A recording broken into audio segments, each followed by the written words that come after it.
My name is Emma Caldwell, 28 years old, and my entire self-made life almost fell apart when my own parents served me with legal papers. After years of supporting myself and building my business from nothing, my family decided that my success meant I was obligated to fund my sister's influencer dreams. My father thought I would cave in like I always did when I was younger, but this time he went too far. The consequences were far beyond what any of us could have imagined. Before I continue my story, tell me in the comments where you're watching from. Leave a like and subscribe for more family secrets nobody talks about. I still remember the day I got my first job at 15. It wasn't because I wanted new clothes or makeup like other girls my age. It was necessity. My parents made it clear that anything beyond the bare minimum would be my responsibility. While my younger sister Vanessa received new phones and designer clothes, I wore thrift store finds and used a hand-me-down phone with a cracked screen. "Emma, you're just more independent," my mother would say whenever I questioned the disparity. "Vanessa needs more support."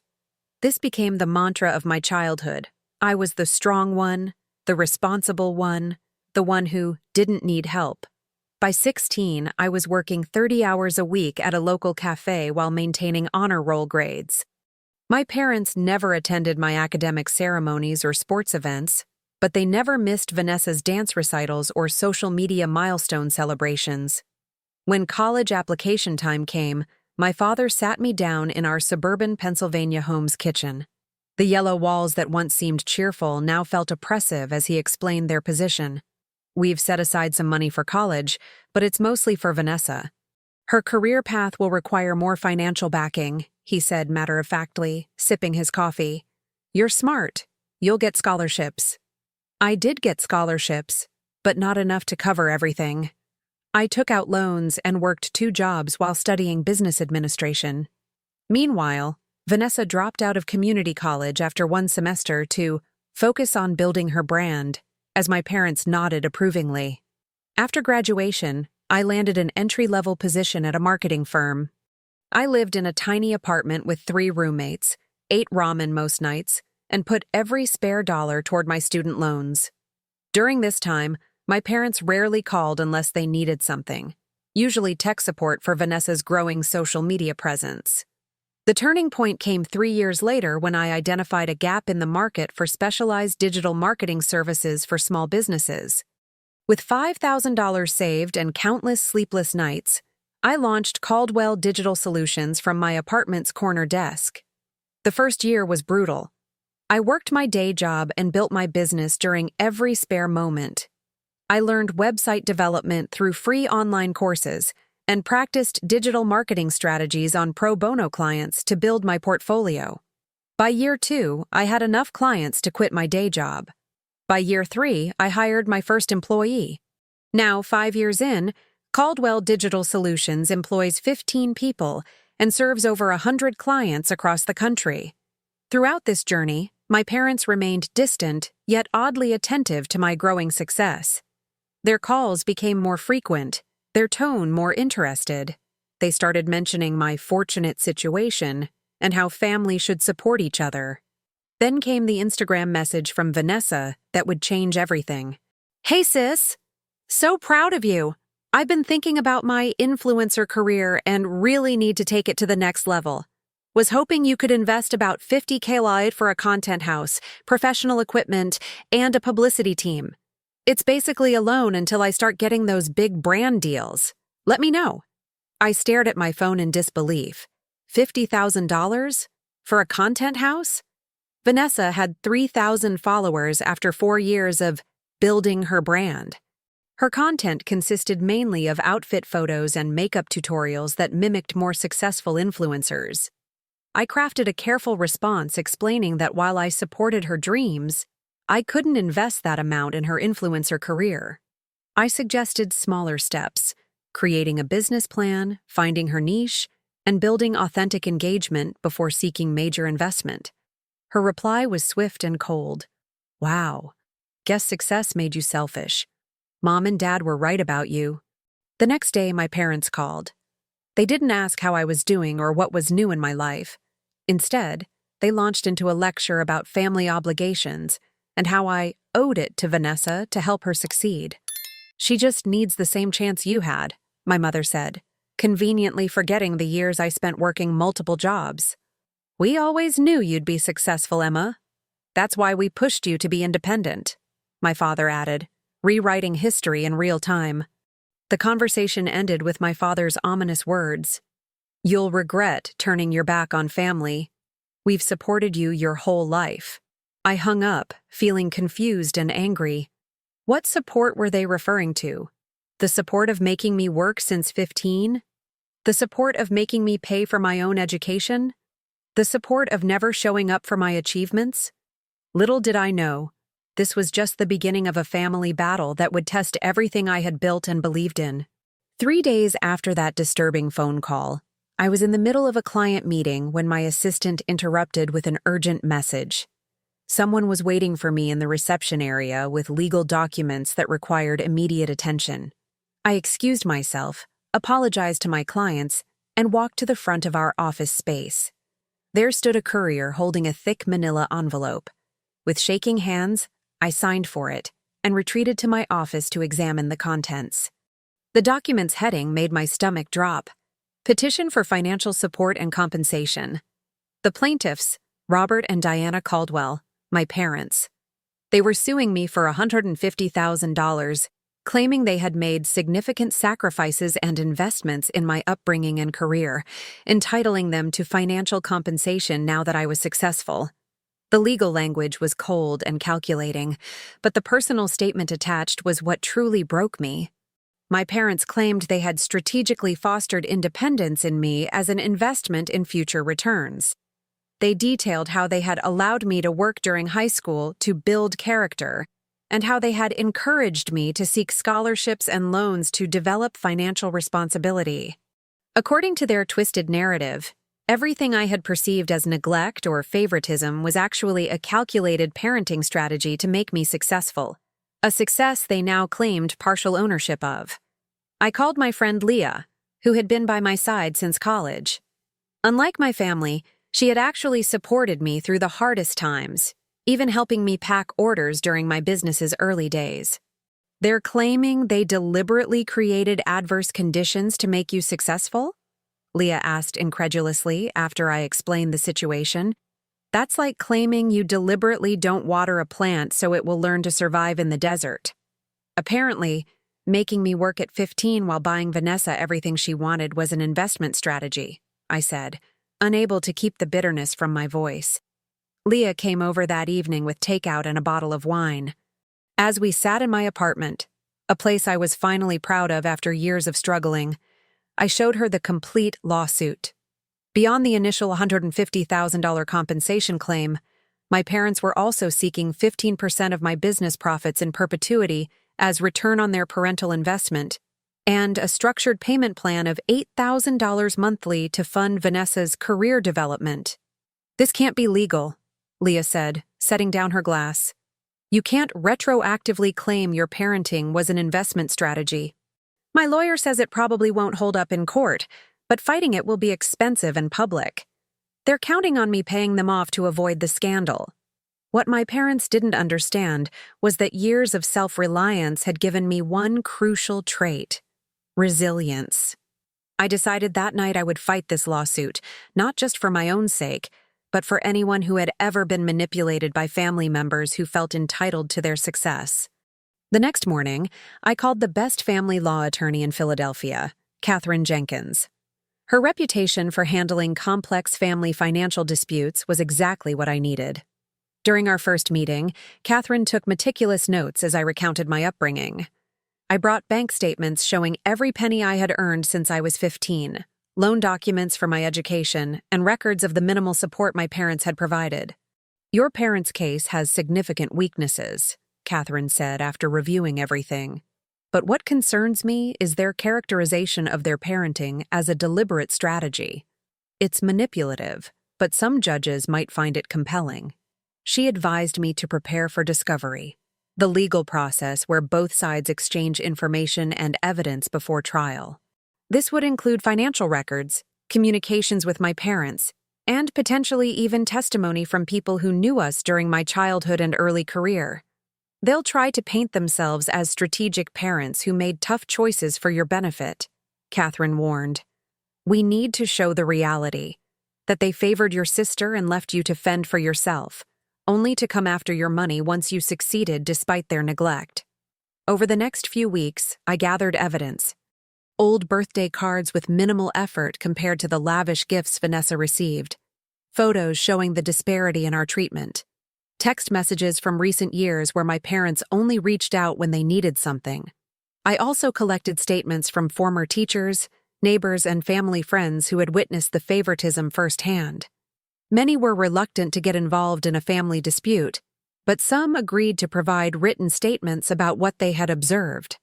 One particularly powerful account came from my high school guidance counselor, who remembered meeting with my parents to discuss college. She noted in her statement that while they showed little interest in my academic achievements or college prospects, they repeatedly mentioned Vanessa's special talents and bright future, despite her average grades. As we prepared our defense, I received a text from Vanessa. You could just help me out, and this would all go away. Don't be so dramatic. Her dismissive attitude crystallized something for me. This wasn't just about money. It was about a lifetime of uneven expectations and conditional love. It was about my parents viewing my success not with pride, but as an untapped resource. That night, I sat in my home office surrounded by evidence of my parents' neglect and manipulation. On my walls hung framed certificates and awards I had earned alone, photos of business milestones they had never acknowledged, mementos of a life built with my own hands. As painful as this lawsuit was, it was forcing me to confront truths I had long suppressed. Yes, I had succeeded, but at what emotional cost? And now that I had something worth taking, the same people who had left me to struggle were claiming they deserved credit and compensation for my success. The preliminary hearing was scheduled for the following month. As I prepared for the first public airing of our family's dysfunction, I wondered how we had reached this point. How had the people who were supposed to love me unconditionally come to view me as nothing more than a financial asset to be leveraged? What I didn't know then was that the lawsuit would expose far more family secrets than anyone had anticipated. Secrets that would shake the very foundation of how I understood my childhood and my place in the family.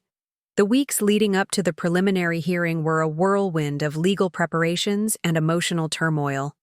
Catherine worked diligently on our defense while I tried to maintain some semblance of normalcy at work. I hadn't told my employees about the lawsuit yet, wanting to shield them from the drama until necessary. One evening, as I was reviewing documents with Catherine in her office, my phone lit up with a call from an unfamiliar number. Normally, I would have ignored it, but something compelled me to answer. "Is this Emma Caldwell?" asked an elderly woman's voice. "Yes, it is." "Who's calling?" "My name is Martha Caldwell. I'm your father's aunt, your great-aunt. I saw the legal notice in the county records and, well, I think there are things you should know." I put the call on speaker so Catherine could hear. Martha explained that she had been estranged from our family for years, but kept tabs from a distance. She wanted to meet in person, saying she had information relevant to my case. The next day, I met Martha at a quiet cafe on the outskirts of Philadelphia. She was a small woman with silver hair and my father's eyes, but where his were often cold and calculating, hers were warm and sad. "I always wanted to reach out to you," she began. "But Robert, your father, made it clear I wasn't welcome in your lives after I questioned how they were treating you." Martha revealed that my parents had received a substantial inheritance from my paternal grandfather when I was just 10 years old, approximately $300,000 intended for both children's education and well-being. According to Martha, they had used most of it on themselves and Vanessa, while telling me we were always just getting by. "Your grandfather specifically mentioned you in his will," Martha said, pulling out a yellowed document. "He was so proud of your intelligence, even as a young child. He wanted to ensure your education was fully funded." I stared at the will, my hands trembling. There it was in black and white. and $150,000 to be held in trust for my granddaughter Emma's education and future endeavors. They told me he left everything to them with no conditions, I whispered.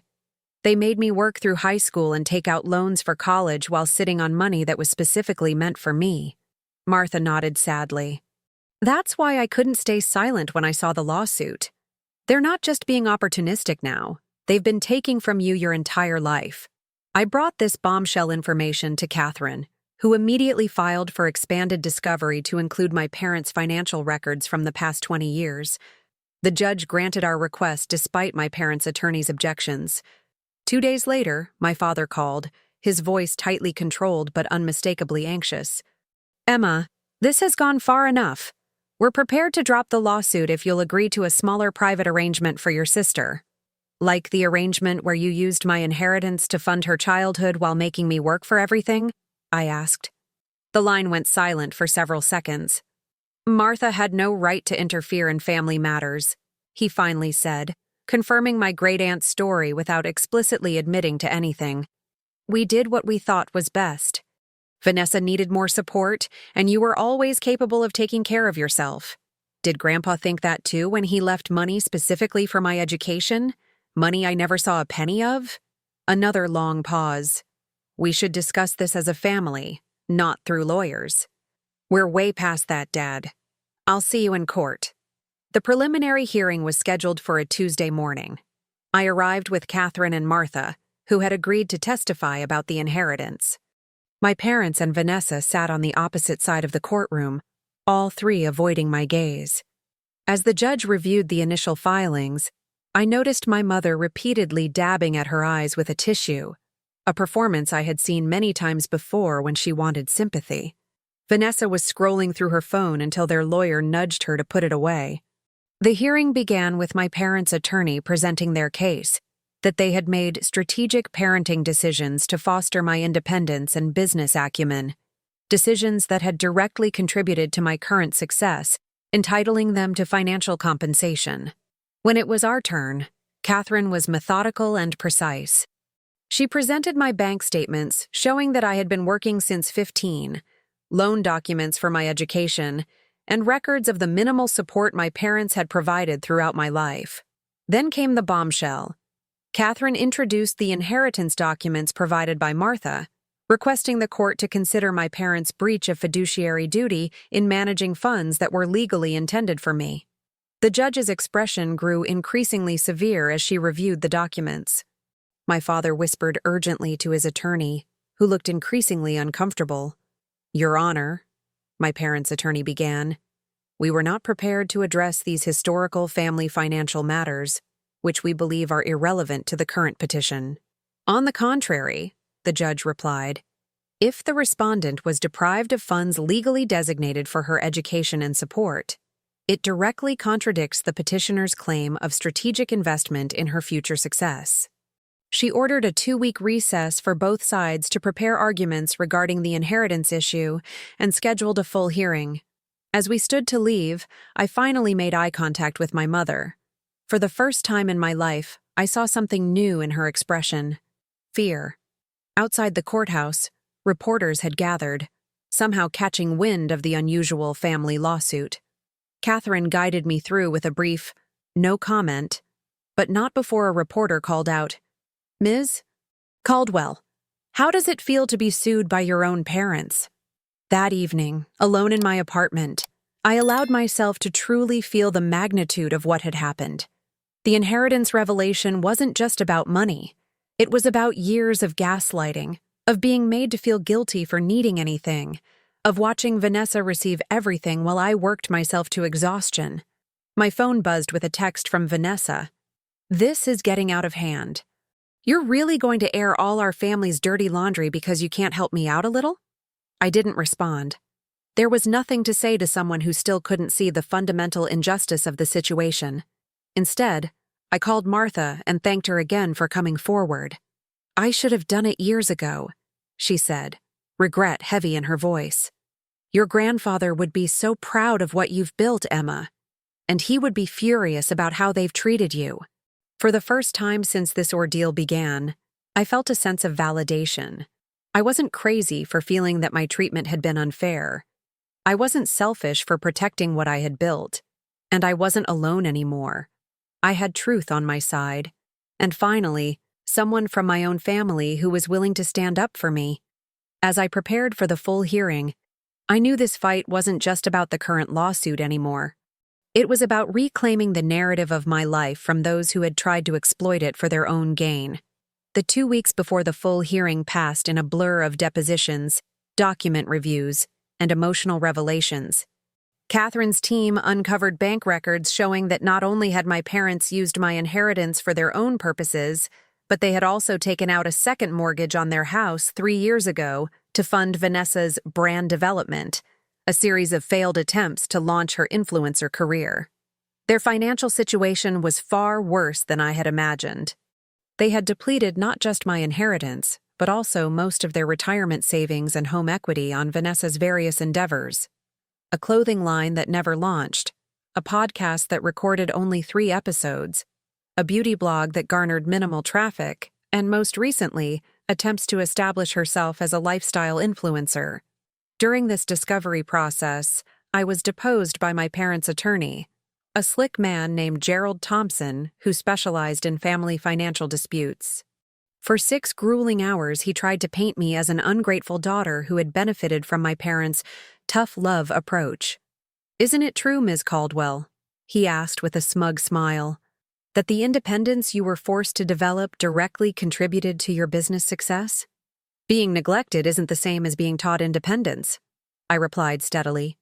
"And succeeding despite someone's actions doesn't mean they get credit for your success."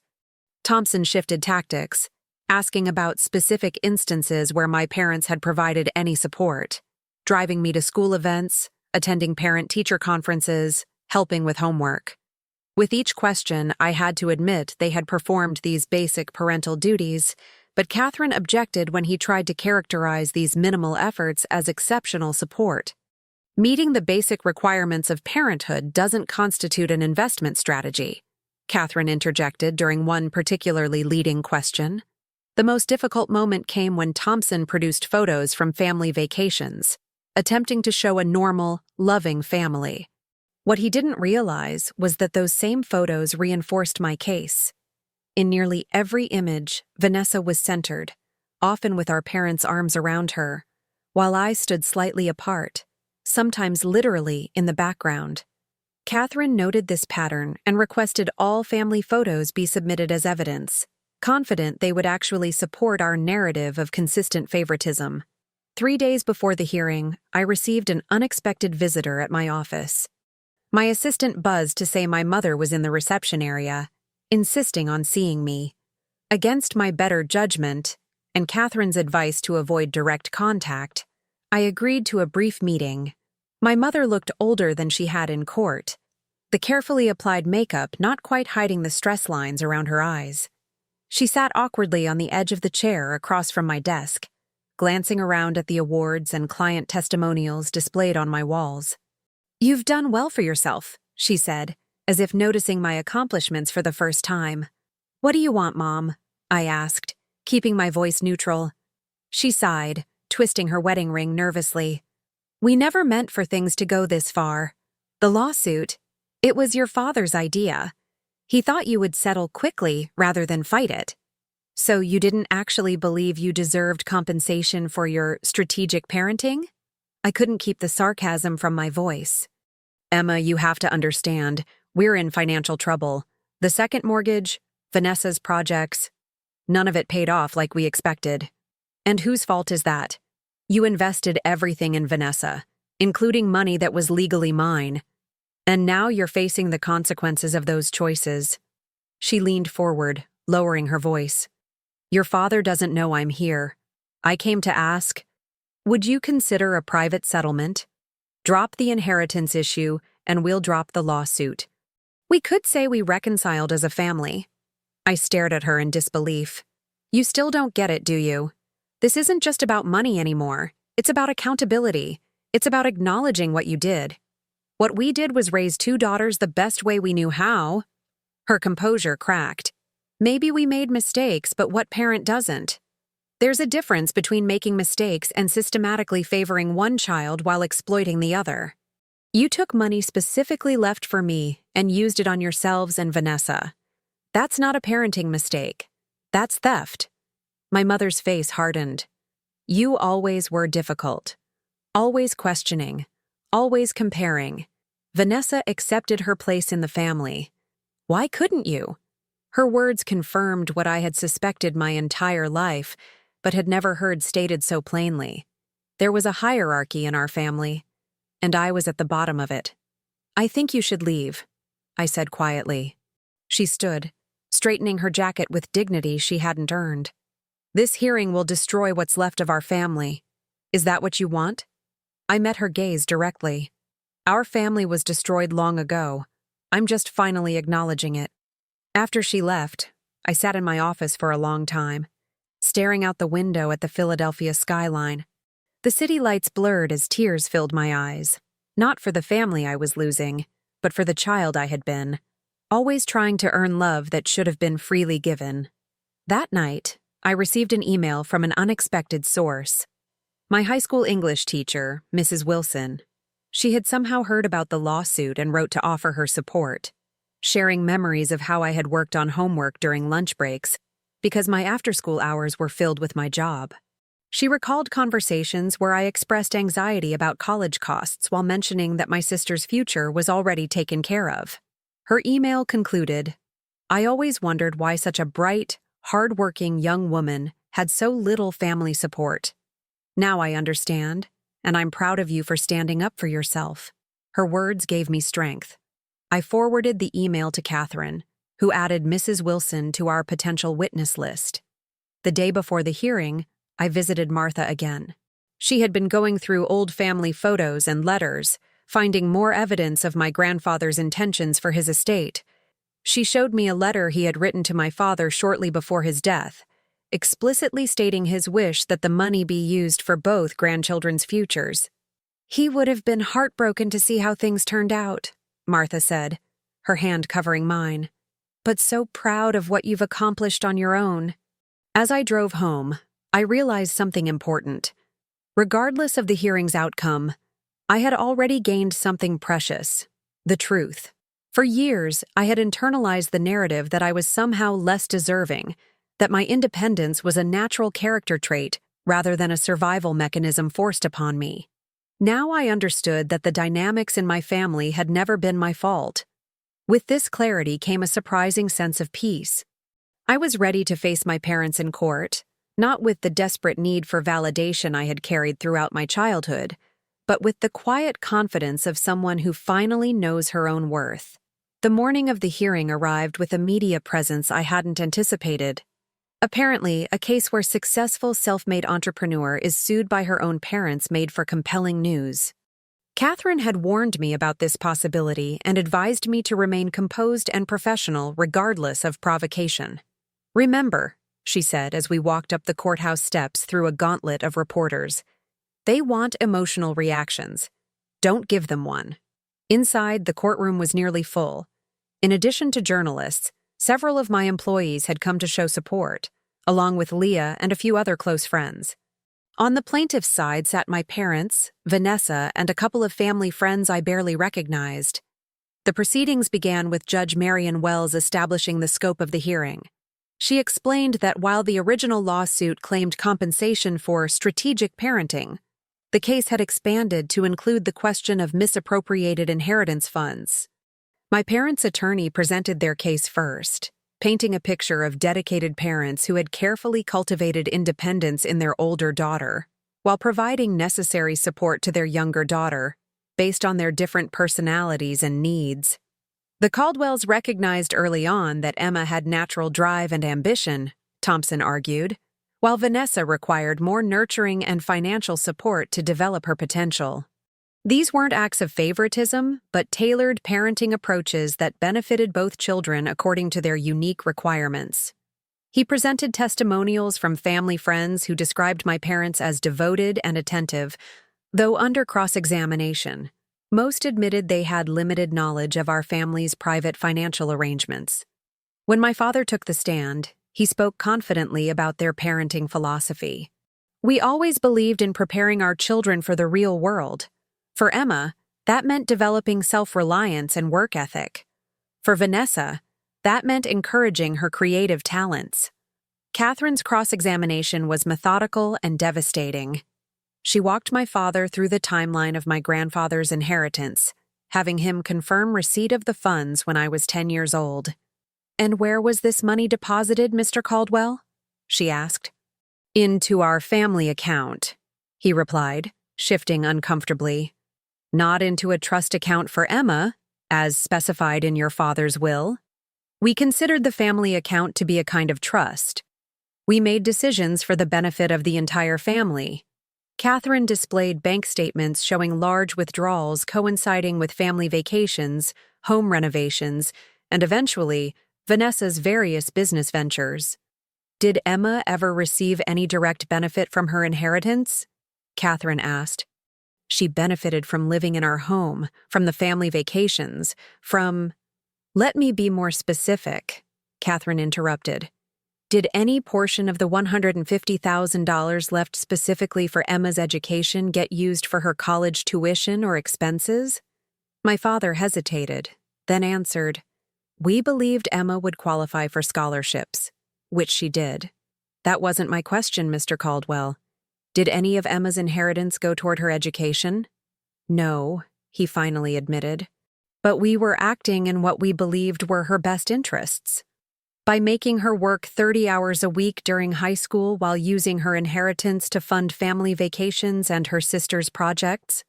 When my mother took the stand, her testimony was more emotional. She cried several times, describing how hurt they were that I would turn against the family after they had sacrificed everything for my well-being. Catherine's questions exposed the contradictions in her testimony. "Mrs.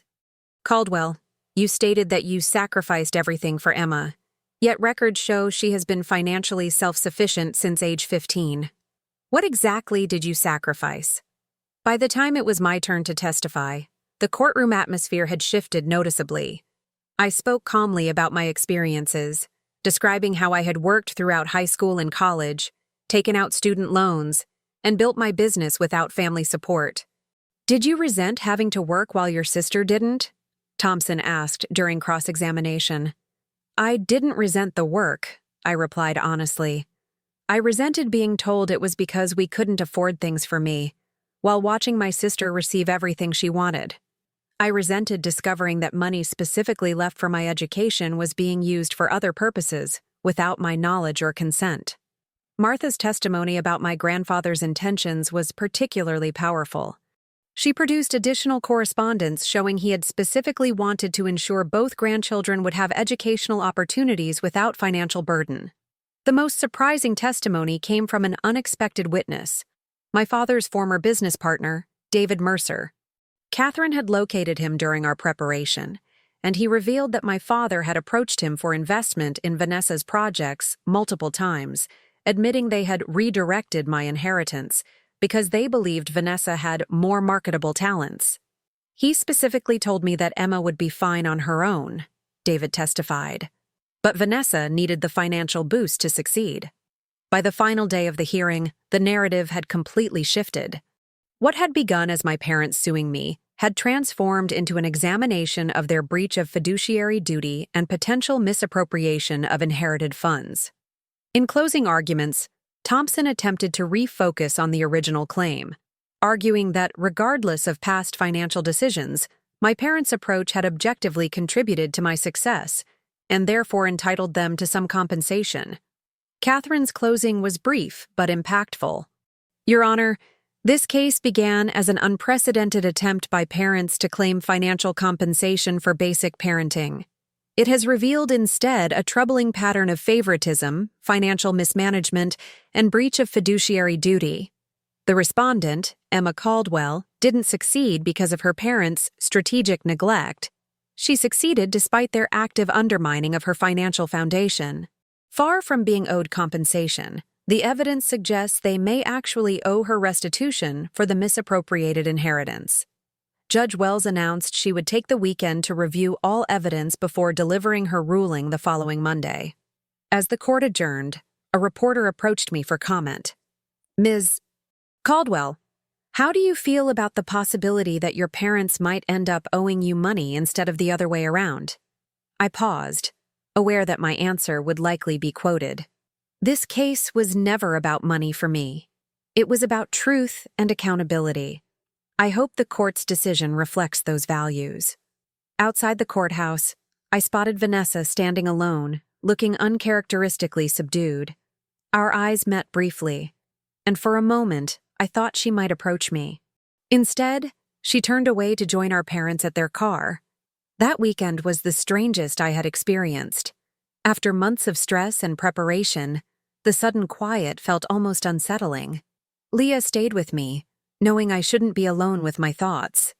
"What do you want to happen on Monday?" she asked as we shared takeout on my balcony Saturday night. I considered the question carefully. I want validation. I want the court to acknowledge that what they did was wrong. Beyond that, I shrugged. I don't know if I want their money. It feels tainted somehow. "You could always donate it," Leah suggested. "Set up a scholarship fund for kids who have to work through high school like you did." The idea resonated with me, transforming my painful experience into something that could help others in similar situations.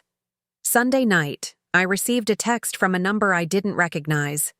"This is David Mercer. Wanted you to know your father called me after my testimony. He's finally facing some hard truths. Whatever happens tomorrow, I believe you've already won something important." I went to bed that night, feeling strangely peaceful. For the first time, I wasn't carrying the burden of my family's dysfunction alone. The truth had been spoken aloud, witnessed and recorded. Whatever the judge decided, that couldn't be taken away. Monday morning brought a packed courtroom. Judge Wells entered promptly at 9 a.m., her expression giving nothing away as she arranged her notes on the bench. My heart pounded as she began to speak. "This court has reviewed all testimony and evidence in the matter of Caldwell versus Caldwell. Before delivering my ruling, I want to address the unusual nature of this case." She looked directly at my parents. In my 20 years on the bench, I have never encountered parents suing their child for financial compensation based on their parenting choices. While parents are certainly entitled to make different decisions for different children based on their unique needs, those decisions cannot retroactively be characterized as investments that require financial return. Judge Wells then turned to me. Equally, while the evidence strongly suggests mismanagement of inheritance funds, this court recognizes that parenting involves complex decisions made over many years, not all of which can be reduced to financial calculations. She straightened her papers and continued. On the matter of the plaintiff's claim for compensation and ongoing financial support, this claim is denied in its entirety. The court finds no legal basis for parents to demand financial compensation from their adult child based on parenting decisions, regardless of how those decisions may have contributed to the child's eventual success. My parents' faces fell, while Thompson whispered urgently to them. I remained composed, following Catherine's advice to maintain a neutral expression. On the matter of the respondent's counterclaim regarding misappropriated inheritance, the court finds substantial evidence that funds specifically designated for Emma Caldwell's education were used for other purposes without proper fiduciary oversight. However, given the time elapsed and the complexity of family financial entanglements, I am ordering a partial restitution. And Judge Wells detailed her decision. My parents would be required to pay me $75,000, half the original inheritance amount, plus interest calculated from the date I turned 18. Additionally, they would be responsible for all court costs and my legal fees. Finally, the judge concluded, I want to address the underlying family dynamics evident in this case. The court cannot adjudicate matters of emotional neglect or favoritism. However, I strongly encourage all parties to seek family counseling to address these issues, should reconciliation be desired. With a final tap of her gavel, it was over. Catherine squeezed my hand under the table, whispering, "This is better than we expected." Outside the courthouse, reporters congregated again, but Catherine guided me to a side exit. As we reached my car, I heard someone calling my name. Turning, I saw Vanessa hurrying toward us, alone. "Can I talk to you?" she asked, glancing nervously at Catherine. "Just for a minute." Catherine looked to me for direction, and I nodded. "It's okay. I'll meet you at the office later." Once we were alone, Vanessa and I stood awkwardly in the parking garage. She looked different somehow, smaller, less confident than the sister who had always commanded our parents' attention and resources.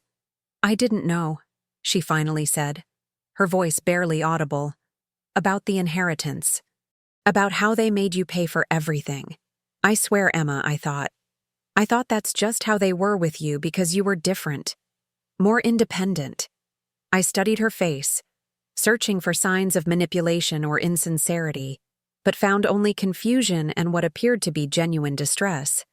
"How could you not know?" I asked. "You lived in the same house. You saw me working while you got everything handed to you." She shook her head, tears forming. "I was a kid too, Emma. I thought that's just how it was, that you preferred working, that you didn't want the things I wanted. Mom and Dad always said you were the smart, serious one who didn't care about frivolous things. And you believed that? Even as we got older? By then, it was just normal." She wiped at her eyes. "When I got older and started my influencer thing, they kept saying you were focused on your career and didn't need their help. That you were doing fine on your own while I needed their support to build my brand." I leaned against my car, suddenly exhausted. "So what changed? Why are you here now?" "The inheritance thing. Dad's been a wreck since it came out in court. Last night he finally admitted everything. How Grandpa had left that money specifically for your college. How they'd spent it on other things, including my dance classes and first laptop." She looked down, fidgeting with her purse strap. "I also saw all those bank statements. All those years I thought we were comfortable. It was your money they were spending." For the first time, I felt a flicker of sympathy for Vanessa. She had been manipulated too, just in a different way. While I had been cast as the independent one who needed nothing, she had been raised to believe she deserved everything, a role that had left her entitled but ultimately unprepared for real life. "What happens now?" I asked. "They have to pay me a significant amount of money they don't have." Vanessa sighed. "Dad's talking about selling the house. It's mostly mortgaged anyway because of my failed projects." She gave a bitter laugh. "Turns out my influencer career was just a money pit." "I'm sorry," I said, and found that I meant it. "Not about the money, but that they put you in this position too." She looked up surprised. "You're sorry? I should be apologizing to you. All these years I've been living off what should have been yours, and then I had the nerve to ask you for more money for my content house idea." We stood in silence for a moment, two sisters raised in the same house but living completely different realities. "Mom and Dad are leaving," Vanessa finally said. "They said they can't face their friends after everything that came out in court. They're talking about moving to Florida to start over." "And you?" "I don't know. I've never actually supported myself. I have no idea how to even begin." The words came out before I fully considered them. "I could help you. Not with money," I quickly clarified, "but with finding a real job, learning to budget, building actual skills." Vanessa stared at me in disbelief. "Why would you do that? After everything?" "Because unlike our parents, I don't believe in withholding help from family. I just believe that help should foster independence, not dependence." We agreed to meet for coffee the following week to discuss possibilities. As Vanessa turned to leave, she paused. "Emma, thank you. And I'm really sorry." I watched her walk away, feeling strangely light. The lawsuit had been draining and painful, but it had also forced long-buried truths into the open, creating the possibility, however slim, of a more honest relationship with at least one family member. Back at my office, Catherine was waiting with champagne and a small group of my closest employees who had supported me throughout the ordeal. "To justice," Catherine toasted, raising her glass. "And to self-made success," added Leah. Later that evening, alone in my apartment, I received an email from my father. I hesitated before opening it, bracing myself for more manipulation or anger. Instead, I found something unexpected. "Emma, I won't ask for your forgiveness as I don't deserve it. The things that came to light during this lawsuit have forced me to confront uncomfortable truths about my failings as a father. While I can't undo the past, I want you to know that I recognize the damage I've done.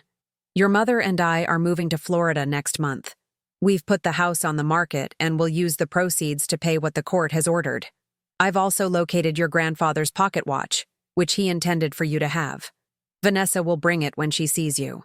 You have every right to cut us out of your life entirely.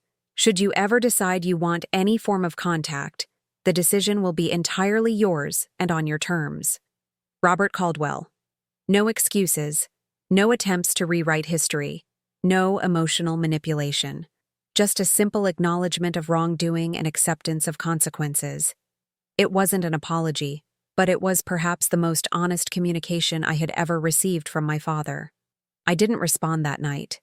Instead, I opened a new document on my computer and began drafting plans for the Emma Caldwell Foundation, a scholarship program for high school students who were working to support themselves while pursuing education. The initial funding would come from the restitution payment, transforming an inheritance that had been wrongfully taken from me into an opportunity for others facing similar challenges. For the first time since the lawsuit began, I felt truly free. Not just from my parents' expectations and manipulations, but from the need for their approval or understanding. I had built my life on my own terms, and now I would help others do the same. The lawsuit that had begun as an attempt to exploit my success had instead confirmed what I had accomplished and the strength I had developed along the way. Whatever happened with my family going forward, I knew with absolute certainty that I was enough, exactly as I was. 3 months after the court ruling, my life had settled into a new normal. The media interest in the case had faded, my business was thriving, and the Emma Caldwell Foundation was officially established with its first round of scholarship applications under review. I had met with Vanessa weekly since our conversation in the parking garage. True to her word, she was trying to start over.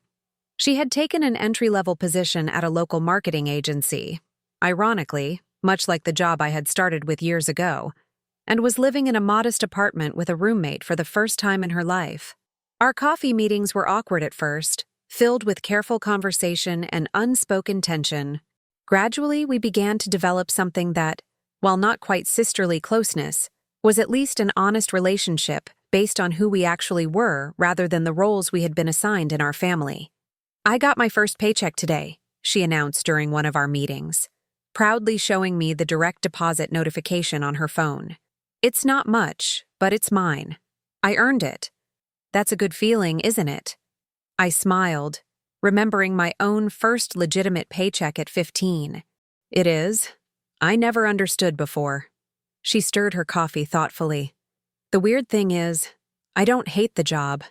I thought I would, after years of Mom and Dad telling me I was too creative for regular work and needed to follow my passion. But there's something satisfying about completing tasks and knowing you did them well. Have you heard from them lately?" I asked carefully. We typically avoided discussing our parents during our meetings. Vanessa nodded. "They closed on the house last week. They're staying in a condo in Naples while they figure out next steps. Dad's looking for work, which is interesting at his age. And Mom? Still angry with you, to be honest. She blames you for destroying the family and forcing them to start over. She doesn't see—" Vanessa trailed off, looking uncomfortable. "Doesn't see that their own actions cause the consequences?" I finished for her. "Yeah, that." She hesitated, then added, "I tried explaining that to her, but she just started crying about how no one understands how hard it was to raise 2 daughters. I've stopped bringing it up." I nodded, unsurprised. Our mother had always been expert at deflecting responsibility through emotional displays. "Oh, I almost forgot." Vanessa reached into her bag and pulled out a small wooden box. "Dad finally found this. It's Grandpa's pocket watch that he mentioned in his email." The box was worn, its hinges slightly loose from age. Inside, nestled on faded velvet, lay a gold pocket watch. I lifted it carefully, turning it over to find an inscription on the back. "To my granddaughter Emma, time reveals truth. Love, Grandpa C. My throat tightened. I had only vague memories of my grandfather, who had died when I was 10, but the inscription suggested he had known me better than I realized. He had it engraved for you before he died, Vanessa explained. Dad kept it in his study all these years. I didn't even know it existed until recently. I returned the watch to its box, emotion making it difficult to speak. Another piece of my history that had been withheld. Another connection severed by my parents' choices. Later that week, I met with the foundation board to review scholarship applications. We had received over 300 submissions from high school students across Pennsylvania who were working to support themselves or their families while maintaining their studies. Reading their stories was both heartbreaking and inspiring. So many young people facing challenges similar to what I had experienced, but without the safety net of middle-class parents who could have helped if they'd chosen to. These students were supporting ill family members, caring for younger siblings, or simply trying to save for college when their families couldn't contribute. We should be able to fund 20 scholarships this first year, I explained to the board. But I'd like to expand beyond financial support. These students need mentorship, career guidance, and connections too. Leah, who had joined the foundation board, suggested creating a network of successful professionals who had worked their way through school. People who understand the unique challenges these kids face and can provide real-world advice. The idea took hold immediately. Within days, we had commitments from a dozen business leaders, all of whom had similar backgrounds to mine. By the end of the month, each scholarship recipient would have not only financial support, but also a dedicated mentor to guide them through the challenges of balancing work and education. As the foundation work progressed, Catherine called with unexpected news. Emma, I've been contacted by a literary agent.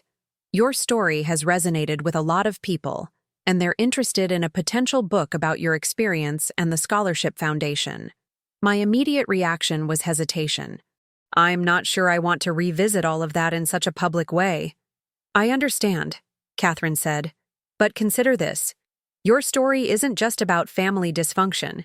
It's about resilience, self-reliance, and creating opportunity from adversity. It could help a lot of young people in similar situations.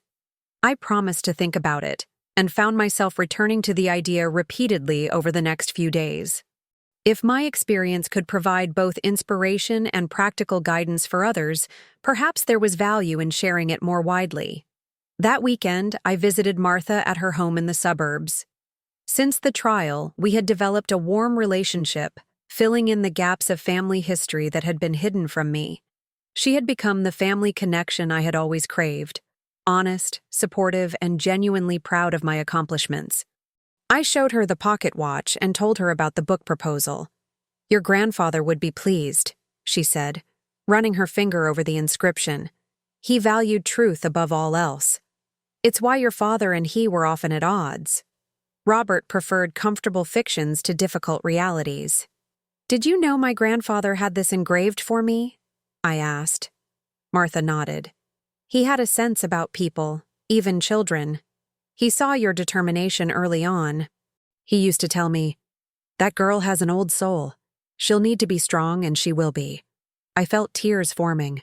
I wish I had known him better. He's part of you, Emma. That strength you've shown, that refusal to accept less than you deserve. Those are qualities he valued deeply. She patted my hand. As for the book, I think you should consider it. Not to expose family secrets, but to show others that they're not alone in their struggles and that their own efforts matter. After careful consideration, I agreed to meet with the literary agent.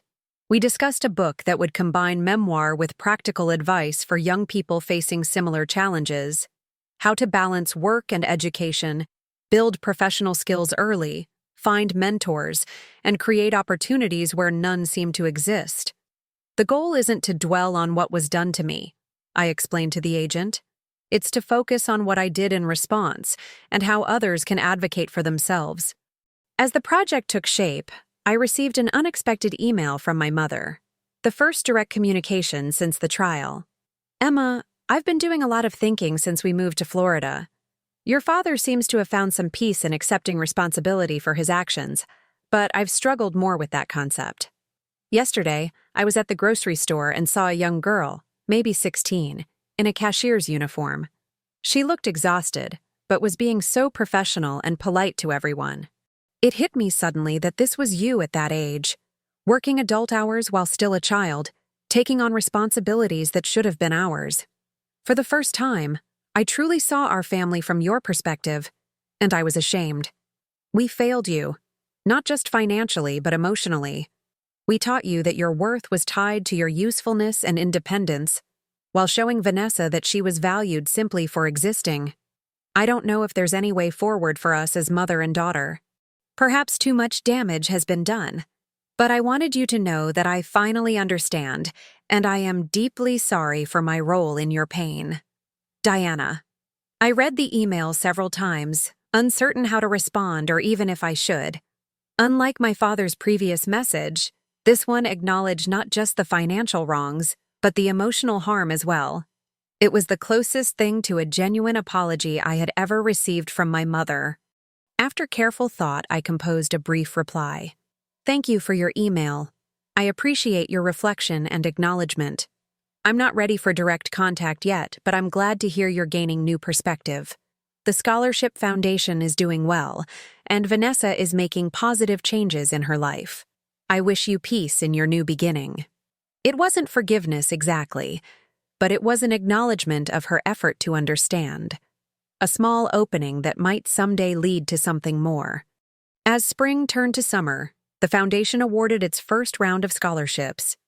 At the ceremony, 20 students received not just financial support, but also matched with mentors who would guide them through the challenges ahead. Watching these young people, so reminiscent of my younger self, accept their awards with a mixture of pride and determination, I felt a sense of purpose stronger than anything I had experienced in building my business.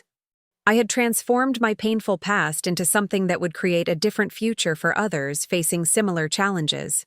Vanessa attended the ceremony, sitting quietly in the back row.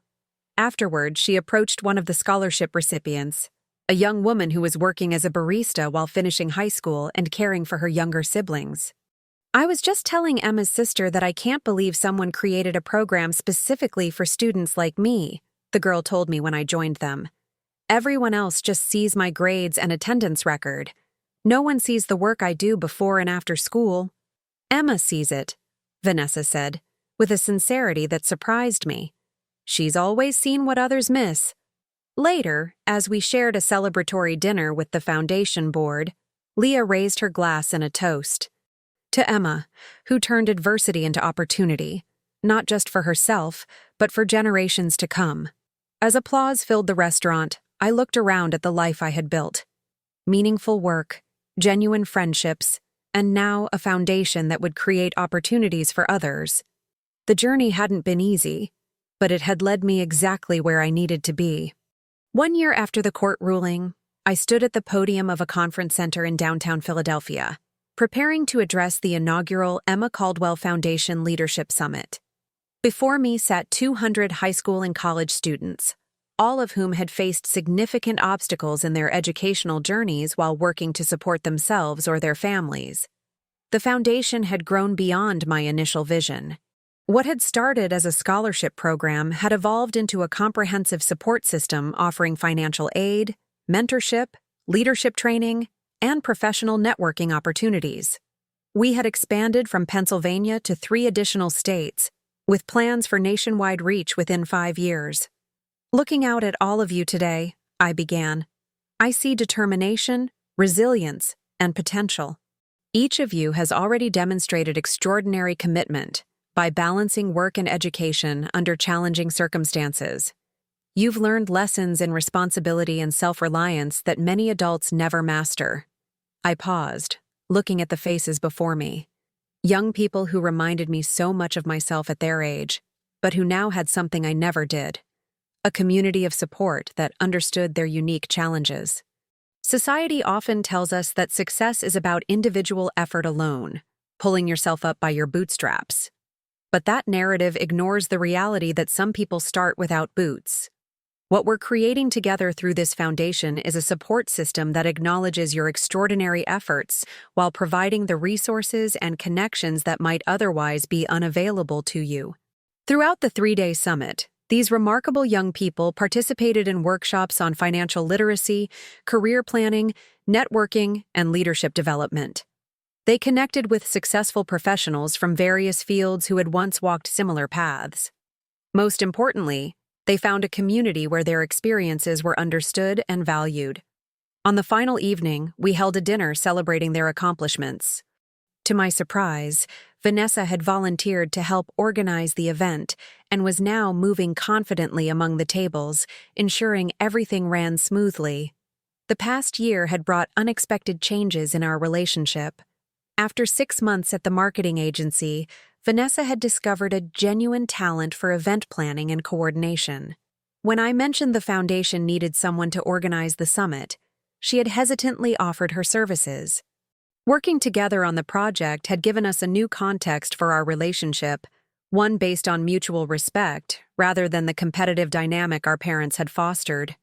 "You've done an amazing job with all this," I told her as we watched the students networking with potential employers and mentors.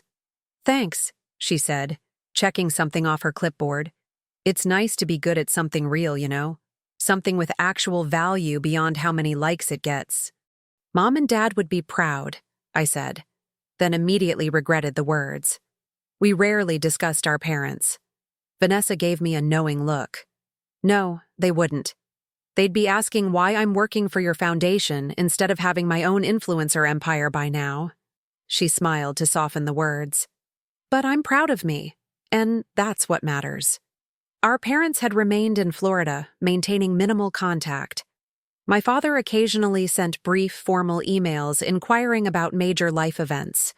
My mother had tried more personal outreach several times, but always with an undercurrent of expectation that I should move past the lawsuit and resume a normal mother-daughter relationship without addressing the underlying issues. I had maintained polite but distant communication, unwilling to pretend everything was fine, but not actively seeking to punish them either. They had made their choices, and now they were living with the consequences, just as I had spent years living with the consequences of their choices for me. As the summit concluded the following day, I found myself sitting with Leah in the empty conference room, reflecting on the journey of the past year. "Did you ever imagine this is where you'd be when your parents first served you with those papers?" she asked. I laughed softly. "Not remotely. I thought best case, I'd win the lawsuit and continue my business. I never expected it would lead to—" I gestured at the room around us. "All of this." "The book launch is next month," Leah reminded me. "Are you nervous?" My memoir, Working Since 15, Building Success on Your Own Terms, was scheduled for release in 3 weeks. It combined my personal story with practical advice for young people facing similar challenges. The advance publicity had been stronger than expected, with several major media outlets requesting interviews. "A little," I admitted. "Not about sharing my story, that part feels right. More about the public nature of it all. Once it's published, my family history is out there forever. Have you told your parents about it?" I nodded. I sent them each an advance copy. My father didn't respond. My mother sent a message saying she was processing her feelings about it. "Are you worried about their reaction?" "Not really. The book isn't about vilifying them. It's about how their choices shaped me and how I responded to those circumstances. It's honest, but not vengeful." That evening, I returned to my apartment to find an unexpected package in my mail. It bore a Florida return address I recognized as my parents'. Inside was a small wooden box similar to the one that had contained my grandfather's pocket watch, but older and more ornate. A note in my mother's handwriting accompanied it. "Emma, finding the right words has never been my strength. I've read your book manuscript twice now. The first time I was defensive and hurt. The second time I tried to read it as a stranger might, and I saw the strength and wisdom in your journey. This jewelry box belonged to your grandmother. Inside you'll find her journal from the year before she married your grandfather. I think you'll find some familiar themes. She too had to make her own way in many respects. Perhaps there's more family legacy in your independence than we ever acknowledged. I don't expect this to change anything between us. I just thought you should have it. Diana. The journal was small, bound in faded blue leather, its pages filled with neat, precise handwriting. I spent the evening reading the thoughts of a grandmother I had barely known. Her dreams of college when women were expected to focus solely on marriage. Her determination to work as a secretary to save money for books. Her complex relationship with her own mother who didn't understand her ambitions. One entry particularly resonated. Mother says I'm too concerned with independence, that no man will want a wife who insists on having her own opinions and interests. Perhaps she's right, but I cannot be less than who I am to make others comfortable. If independence costs me certain relationships, then the price, while painful, is one I must pay. I closed the journal, feeling a connection across generations. My grandmother had faced different challenges in a different era, but her spirit of self-determination had somehow found its way to me, skipping a generation. The following week, I received an email from my father, the longest communication he had sent since the lawsuit. Emma, I've read your book. It's well written and, though difficult to accept, truthful. Seeing our family dynamics laid out so clearly forced me to confront realities I've long avoided. I was raised to believe that providing financially was a father's primary responsibility. My own father was distant, but ensured we never wanted for necessities. I thought I was improving on his model by being more emotionally present, but I see now that my presence was conditional, based on conformity to my expectations. With you, I mistook your self-reliance for not needing me. With Vanessa, I mistook her dependence for love. Both perspectives were deeply flawed and harmful. Your book mentions your scholarship foundation. I've enclosed a check. It's not a large amount, but perhaps it can help one student. Consider it not restitution. Nothing could fully restore what was taken from you, but rather support for the important work you're doing. Robert. The check was for $10,000, a significant amount for someone who had been forced to start over financially in his 60s. After careful consideration, I accepted it on behalf of the foundation, acknowledging that while it didn't erase the past, it represented a genuine attempt at constructive action rather than continued denial. When my book was published the following month, it received attention not just for its account of the unusual lawsuit, but for its practical guidance for young people navigating difficult family dynamics while building their own success. The messages that poured in from readers, many of whom had faced similar challenges, confirmed that sharing my story had been the right decision. 18 months after the lawsuit that had threatened everything I had built, I found myself not diminished, but expanded by the experience. My business continued to thrive, now with a social responsibility component that partnered with the foundation to provide internships and entry-level opportunities for scholarship recipients.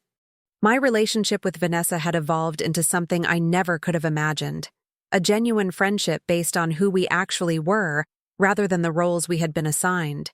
She had recently been promoted at her job and was considering taking night classes to earn a business degree. As for my parents, we maintained limited contact. The relationship might never be close or conventionally healed, but it had reached a state of honest acknowledgement that was healthier than the manipulative dynamic that had existed before. On the second anniversary of the court ruling, I visited Martha, bringing along my grandmother's journal to share with her. As we sat in her garden, discussing the parallels between my grandmother's experiences and my own, Martha smiled thoughtfully. You know, Emma, families often repeat patterns across generations, both harmful and beneficial ones.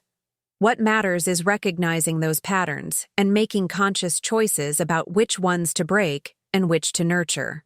I've broken the pattern of financial dependency, I reflected, and hopefully the pattern of favoritism too, if I ever have children.